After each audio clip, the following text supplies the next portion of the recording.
What's up YouTube, it's Matt Morozic, aka MVM3897, with my first work in progress slash update on the Sazabi commission I took on a while ago. So I sold, as most of you know, I painted and built the Sazabi about a year ago. Oh, no, not a year ago, but back in February. And it was a big success, and I was able to sell that to a client of mine. Actually, the same guy that's having me do all these commissions, he's the one that bought it. And someone else saw it and liked it, and they commissioned me to do the same paint job. So I was able to get a lot done this weekend. I previously had snapped all the pieces and just sanded them down, excluding the black pieces and the thrusters. I'm going to do those after I get the main body done. But so this weekend what I did is I went ahead and sprayed the inner frame the white after I primed it. I primed it with Mr. Surfacer White Primer, which then in turn made it much easier to paint the white. I was able to use less paint. And so the paint on here is Mr. Color GX White, which over Playmo colors, the GX line of Mr. Color paints are really nice. There's a lot of pigment in them. It doesn't take much to cover, and it goes on really slick. So there's the white inner frame parts. I sprayed, I guess what you would call the Psycho frame yesterday also. Now on the previous build, what I did is I did a base layer of pale burnt metal from Alclad, and then I followed it up with some clear yellow. I changed it up a little bit this time. What I did is I used Playmo Colors Pale Gold, which gives me a color close to what I had before. It's just not quite as orange. And I think this will actually be a nicer complement to the purples and whites. It's not quite as loud, but it looks really good. So this first time spraying the Playmo metallics. They're pretty thin, so it took quite a few layers of paint, but it turned out nice. And my complementary color, again, I changed this up. Last year what I did just pale burnt metal, Alclad pale burnt metal, and this time what I did Alclad copper. So I kind of reversed it. I went with a really warm tone on this, which looks really nice, to complement this color. So if I put these two together, these will get snapped together later. You can kind of see. It'll focus. There we go. That's a real nice complement. The pale gold on top and the copper on the bottom.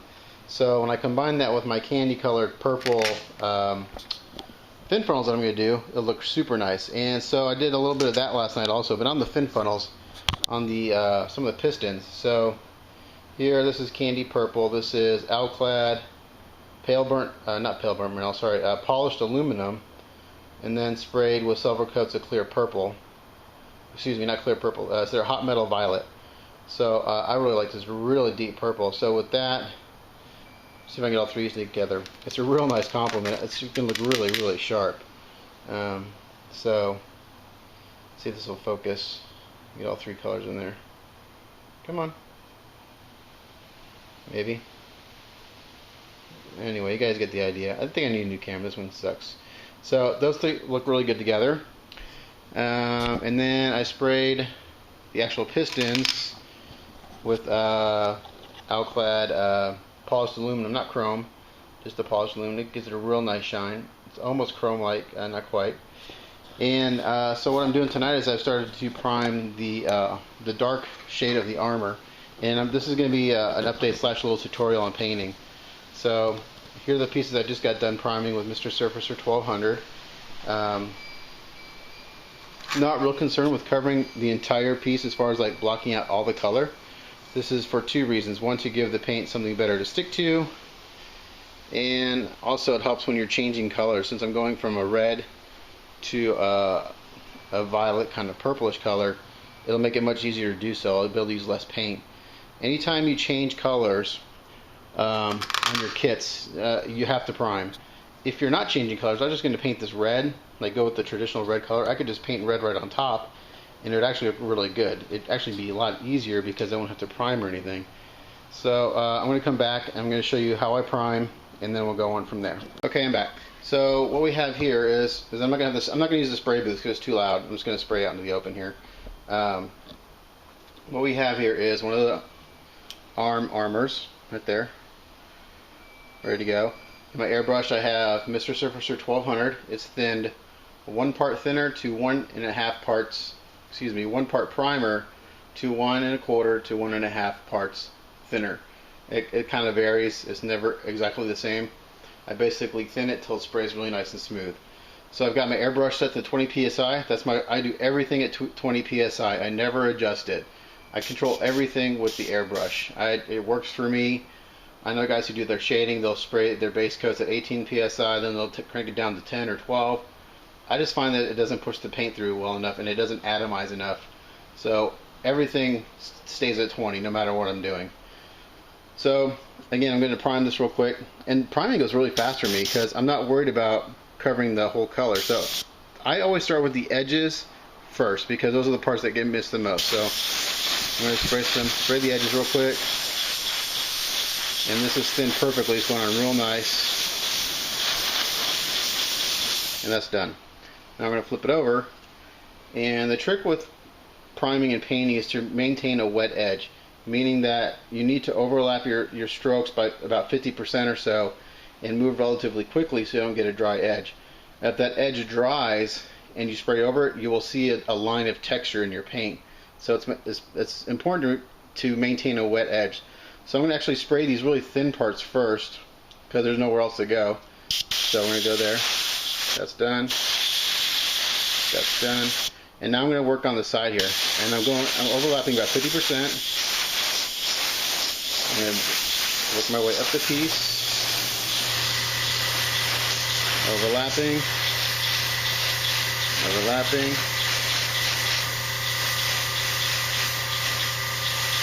And that piece is done. Took me about 20 seconds. Let's do another one.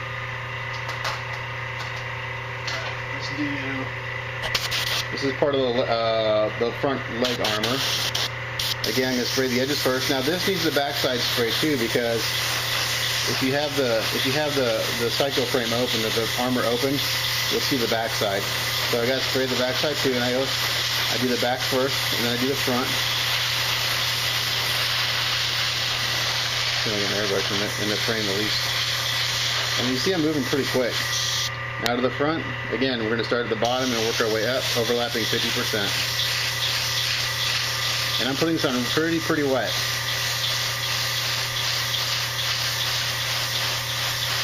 And I want it to go on wet so that it'll smooth out and dry nice and even. And if my camera will focus, you can kind of see how shiny that is, and that's perfect, exactly what we want.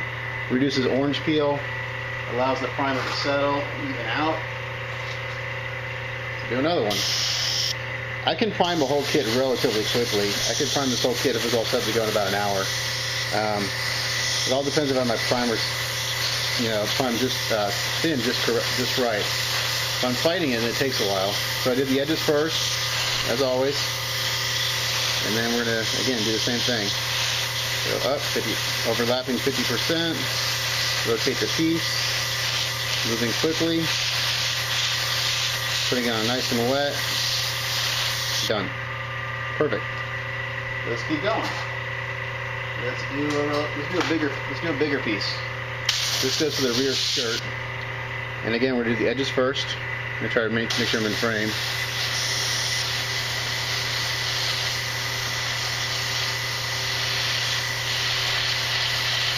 Hope you guys can see that.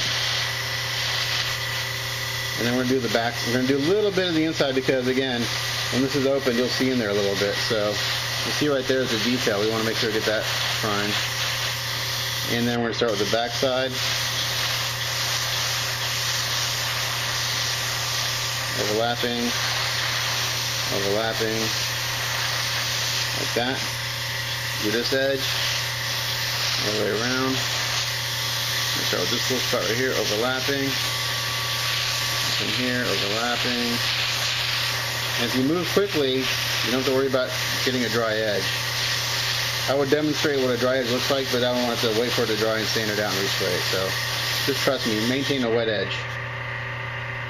Again, done. Took me about 20 seconds.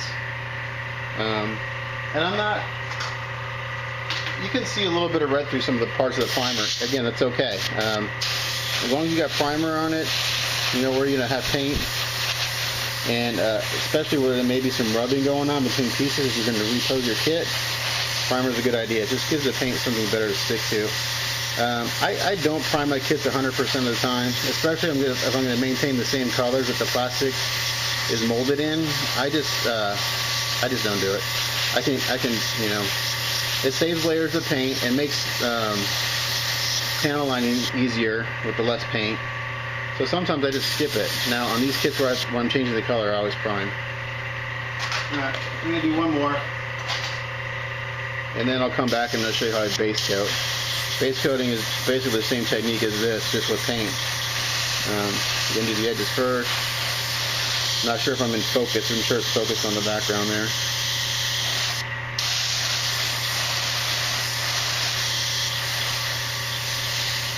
And overlapping. Turning the piece. There we go. Alright, I'm going to sign off. I'll come back in a little bit.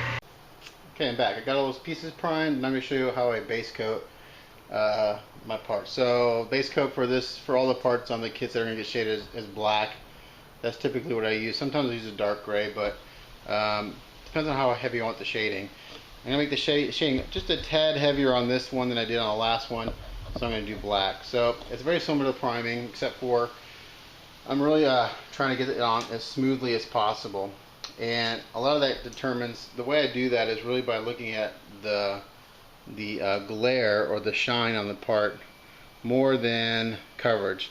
So the first thing I'm going to do is I got my Plamo gloss black in here, Plamo color gloss black, reduced 1:1, 1 part paint, 1 part thinner. If you have Plamo paints, they are pretty thin out of the bottles, and you think, oh, I could spray it right out of the bottle. You can't, it'll spider web. One reason the Plamo paints spray so well is because they are thin. So you're forced to put on very thin layers and put a lot of layers on. So by the time I'm done with this, I'll have put 4 or 5 layers of black on. They're just all very thin. So first thing I'm going to do is I'm going to mist on a coat real quick. This is real quick, down and dirty. Not trying to cover anything. What I'm trying to do is just kind of get a tacky layer on there. So you probably can't even tell that I got any paint on there. But there is. So now the next step is I'm going to start putting it on pretty wet. And I'm not trying to cover the part, because if I do, it'll run. I don't know if you guys can see this or not. So I'm going up each side, maintaining my wet edge like I did with the priming. Make sure I get all the pieces, all the areas, front and back. Alright, we're going to let that sit for a few seconds. Maybe 10 seconds or so. And I want that layer to dry up just a little bit so I don't get any runs. Okay, here we go with the second layer. And I'm going to see if I can show you in the camera. So if you see there, as I spray, I get a nice glossy look to it. That's what I'm looking for. I'm looking for a nice reflection. So right there, that lets me know it's nice and shiny. And that'll even out more. So I'm going to do that again on this part. As I'm spraying, I'm looking for a reflection in my paint. And it's hard, I have to do it a bit so I can get it to show up in camera. Right there. And I'll do this side. Again, looking for really more of a reflection than a coverage. So it may be hard to see in camera, but I gotta tilt the part towards the light. And there we go. And we're gonna do it again. We're just gonna keep laying it on.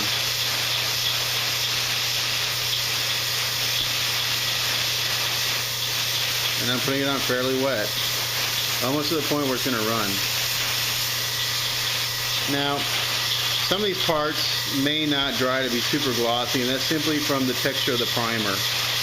If you want a guaranteed really slick surface, you're gonna have to sand your primer with like a 2000 grit wet sandpaper and get it really shiny. I'm not concerned with it here because in the end this will all be flat coated and it's not gonna matter anyway. But this is how I spray to get a nice shiny gloss black base coat. So I'll do it on a bigger part. Hopefully you can see it better. Let's do it on one of these leg armors. Here's the leg armor, one of the parts that open. I have to spray the whole thing, front and back, because again, if the armor's open, you'll see the back side. So I have to do the whole thing. Again, just my tacky coat, real light, not trying to cover. Just trying to get a better surface for the paint to stick on. Let that set up for a second. It doesn't take long. It's lacquer paint. I can touch it already and it's not wiping off. I just sprayed it. All right, now we're gonna start on the back, so laying on real nice and wet. And again, I'm not really trying to get full coverage in this layer. I'm just trying to get a nice slick layer. So there you go. Again, don't forget the edges. Those parts always get missed. And then we're going to do the front side.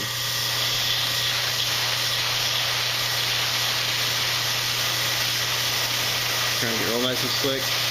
It won't get covered in this layer, but it'll get close.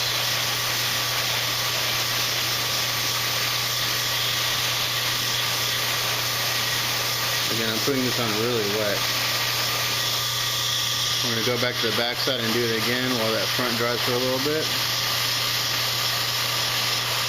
And usually by the fourth time of doing this, it's covered.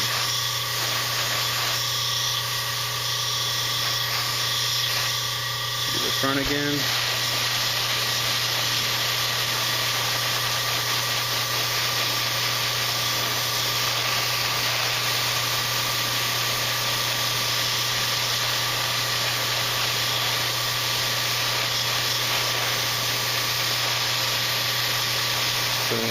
This is like really wet, guys. Okay, there you go. And I get a little orange peel in there. Don't worry about it. Again, this is going to be all flat coated. If it was a glossy paint job, then I'd be concerned, but I rarely do glossy paint jobs. Once in a while. Alright, that piece is done. So, I'll show you one more. Maybe on a rounded piece. It's easier to tell. We'll do this light piece. Again, we're going to mist it on. First step.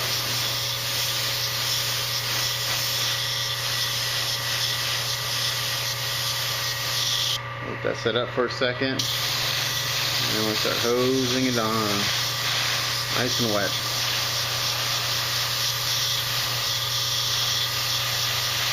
All the edges first. And my paintbrush is about, no, it's really close. It's about 3 inches away. It's not like real far away. I'm going to do it again. We're going to keep going back and forth, getting this on nice and wet.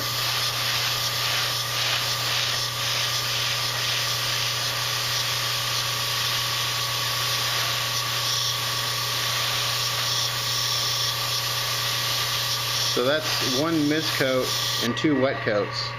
I'll let that sit just for a second. I'm going to put 1 more wet coat on and that should do it. Yeah, see, it's not real glossy. It's because of the texture of the primer. You know, I'd call it more like a semi-gloss, but I don't care. It's gonna be flat coated. Let's do this again, real nice and wet. We're gonna go move real slow with the piece. Again, I'm at 20 psi.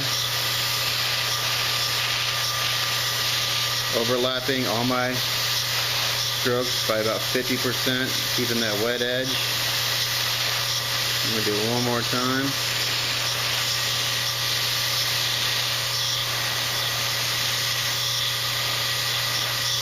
And that piece is done.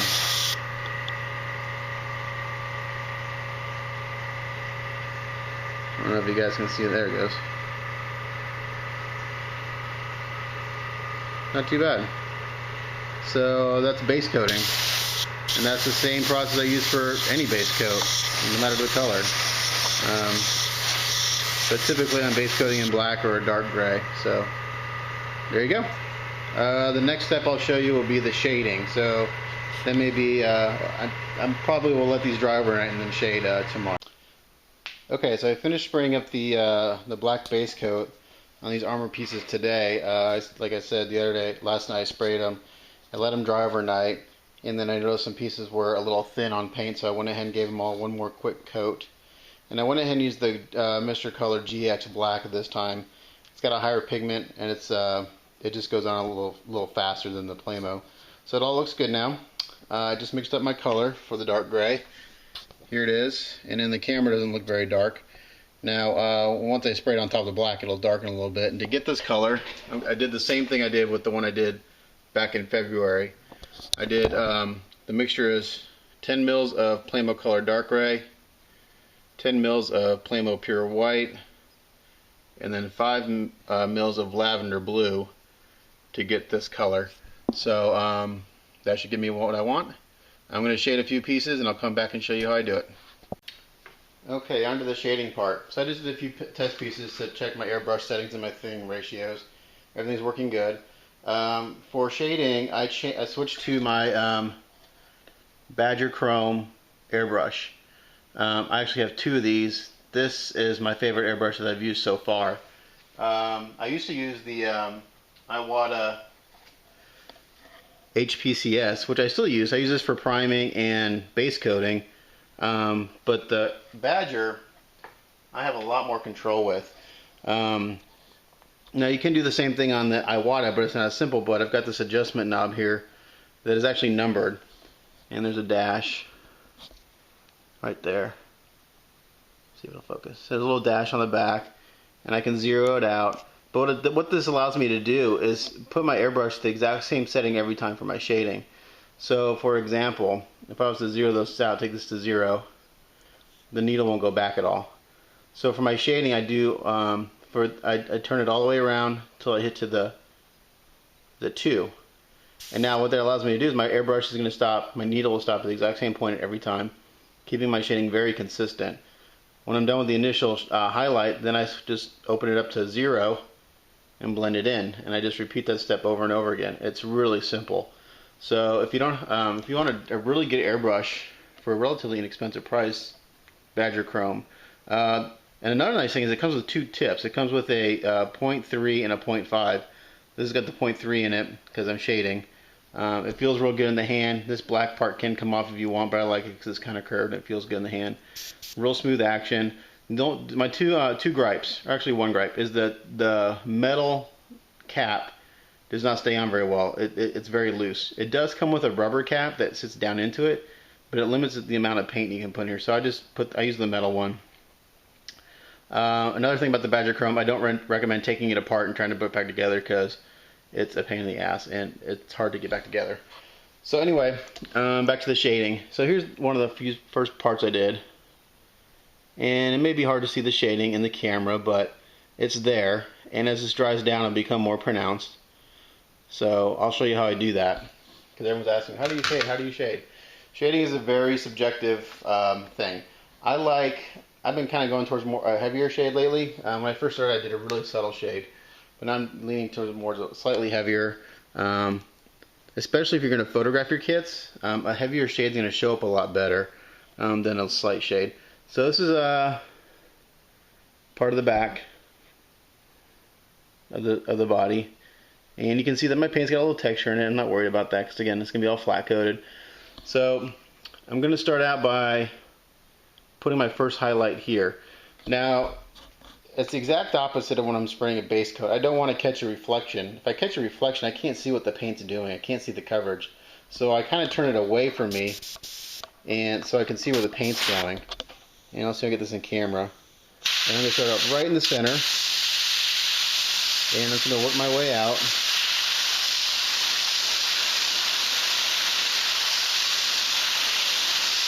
Real slow. And that's it. So that's the initial highlight. Now, the closer to the edge you take it, the more subtle the shade will be in the end. The tighter you make your spray, the more drastic it will be. I like kind of like a subtle fade, so that's kind of what I do. And we're just going to go around and do every single side.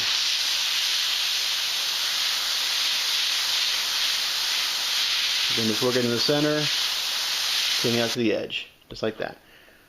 We'll do this little spot right here. Real light shade right there. And there you go. Now some people, when they shade, they stop right here. It's an okay look, I guess. It's really drastic in my opinion. It's too contrasty. I think if it's done correctly, it can look really good, but I've seen it done really bad sometimes, so I just don't do it. So I'm going to start in the center here. And I'll work my way to the edges. Again, concentrating in the center, that's where you want your highlight. Just like that. And we got 2 more spots to do. Go right here in the middle.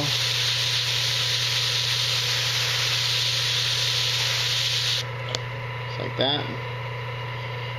And I'm not real concerned about being, you know, like a perfect, you know, making sure that my highlight follows the shape exactly. I mean, you can see that that's not exactly like following the edge perfectly. That's okay, because it's a little more natural. And then we got one more spot right here. And see, all right, there we go. All right, so now this piece has been highlighted. Come on, focus. And I'm ready to blend it all in. So now my chrome, I'm going to take it from the 2. I'm going to turn it to the 0. And that's where I set it to blend it in. And this is a subjective part also. I blend my shade until it's almost not visible to the eye. And again, I just kind of go in here and I just go back and forth real light and just build it up real slow. And you can stop whenever you want. Whenever you feel like you've got the look you want, stop. I try to avoid the edges, not all the time, but just a little bit, just because you want to keep that shadow.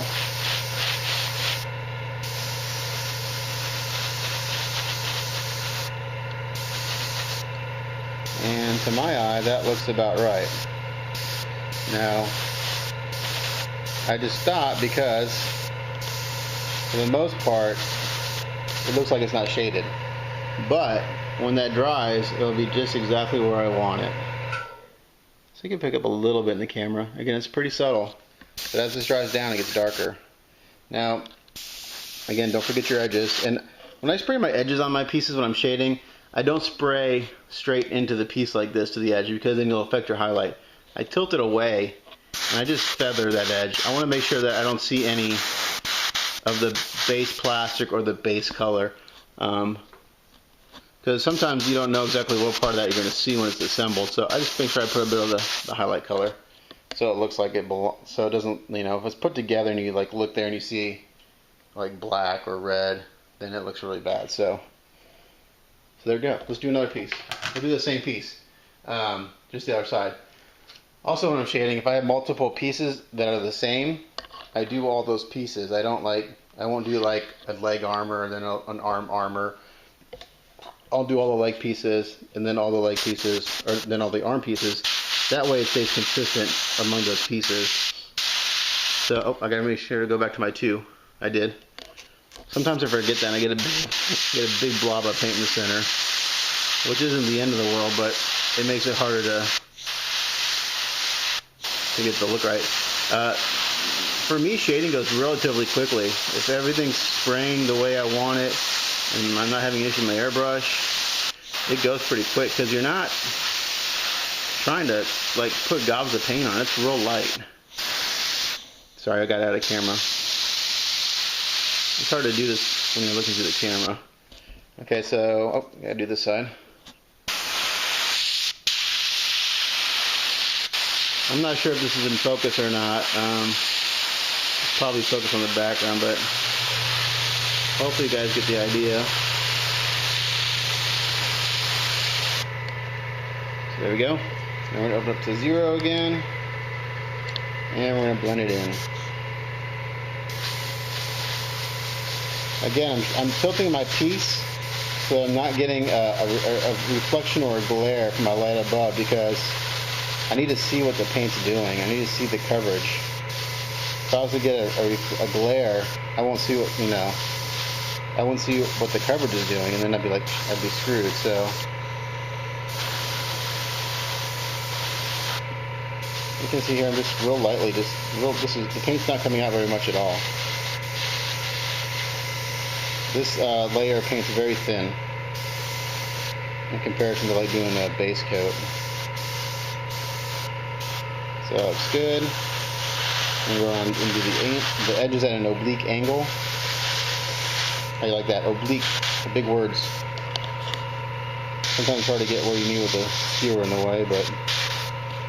Alright, so now what I do is I check the two pieces together.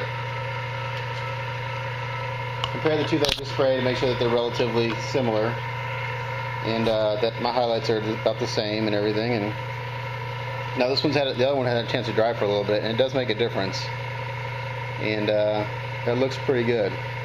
This one right here was the first one I sprayed. It's dried down a little bit and the shading's already popping more.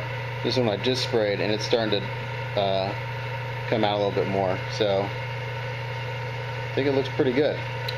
So I'll do a bigger piece and then I think you guys will have the gist. Let's do one of the hard, in my opinion, one of the hard pieces to do, and not because it's a complicated shape, is the leg armor. So, like, where do you put your highlight and where do you put your shadow? So on these, what I typically do is I'll put a highlight right here, and then I'll put a highlight on either side, and then I'll put a highlight on just where it rounds. So I'm going to do that real quick, and I'll show it to you what it looks like before I blend it in. Oh, I forgot to change my seat. I was at a 0 and it started coming out too fast.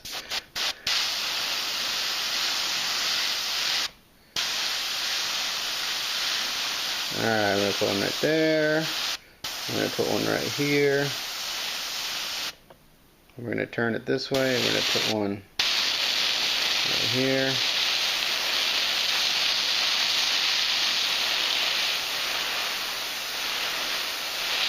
And I'll show you what this looks like when I'm done. And then we're going to do one right here.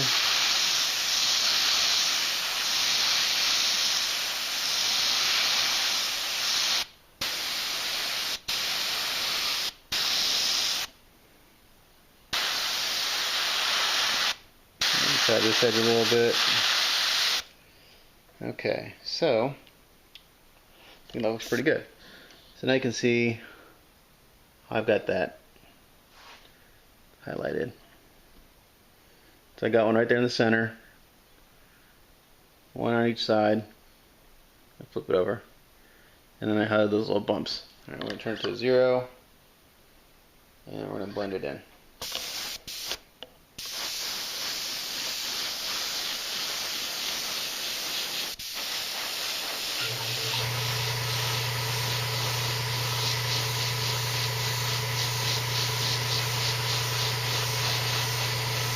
Ever since I started using my chrome brush for this instead of the Iwata, I've noticed that my shading has become a lot better. I started using this.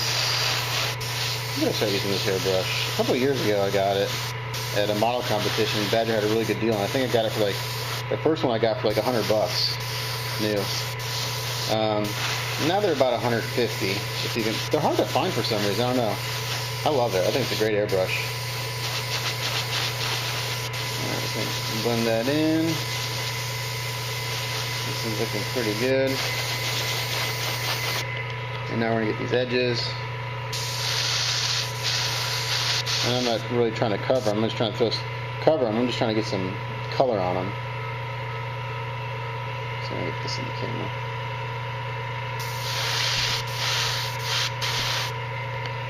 And there it is. Hopefully you can see that. Again, maybe hard to see in the camera. Once that dries down and I get a flat coat on it, it's really going to pop. But it's there. I can see it.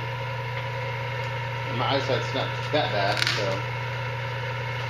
Alrighty, so that's it for how I shade. Just repeat that over and over again. I'll do one more. It's a little more complicated. Let's do one of the rear skirt pieces. It's relatively big. This guy right here. It's not as complicated. There's just more areas to shade. There's more panels to work in. So I'm not going to talk. I'm just going to do it, and I'll show you to you in the end.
I'm just going in the center of each panel and doing a little highlight. And it's not perfect. It's not like a precision. You ever seen those military guys? They pre-shade, and they'll go in and they'll paint all the panel lines black, just the panel lines, and it's usually a big old mess if you've ever seen them. But when they get done with the top coat, it looks really good. I'm just doing the exact opposite for the most part. I don't pre-shade. I don't post. I guess how you look at it. This, I guess you consider pre-shading or post-shading, but anyway, instead of doing a highlights and then adding the shadows, I go in reverse. I do the shadows and add the highlights next. That, to me, it's more forgiving. If you're not used to using an airbrush, your precision is not as important. All right, so this piece is all highlighted. I'm gonna do one more right here. And you'd be surprised what just the smallest little highlight will do. It'll add a lot of depth to your piece. So don't neglect all the little tiny the tiny pieces, because just adding the smallest highlight will add a lot of depth and detail to your parts. So don't neglect any areas. Do it all.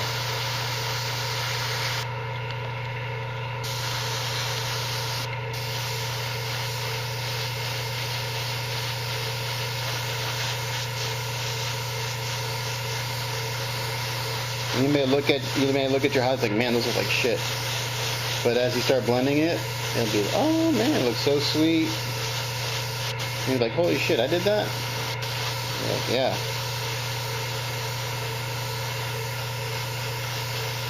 These bigger pieces take a little bit longer. It's a little harder to blend them in to get an even coat, but just be patient and take your time. Not a race. And also when you do this, you'll find that your paint, if it was glossy to begin with, will turn out to be more like a semi-gloss or almost a matte, because you're really just fanning the paint on. You're not laying it on really thick. So when you do that, it doesn't have a chance to settle out and slick out. It dries almost as soon as it hits the surface. So again, don't worry about that, because if you're going to flat coat it, you're not going to notice any of that. Even if you gloss coat it, it probably won't show up. So I'm going to keep doing this. You'll still see some pretty dark areas. Again, I blend it in until it almost looks like it's gone, and that's my preference. Because when it dries, all that detail will pop out. If you want a little heavier, don't blend it as much. If you want a little lighter, blend it more. There we go. That's done. Alright, so I hope that was helpful to you guys for how I shade. I've showed this before, but it's always a good opportunity to do it again. If you have any questions, drop me a line. Don't forget to subscribe and leave a comment. Okay, after about 2 hours, it took longer than I thought. Got all the shading done on the dark armor, dark grayish, purplish, and it looks really good. See if you guys can see any of this. You can kind of see it there. As this dries down, it becomes more obvious that it's there. So see it there. So there it is. So next step is to clear coat this stuff. I'll do that tomorrow night, and then I'll prime the medium gray armor. And for the medium, it's the same thing, except for instead of dark gray, I use the medium gray, Plamo medium gray. Do 50% medium gray, 50% pure white, and then about 10% of that in the lavender blue, about 20%. So that's the next step. Thanks for checking out this very long video. Don't forget to subscribe and leave a comment. Another update in the next few days. Take it easy. Bye.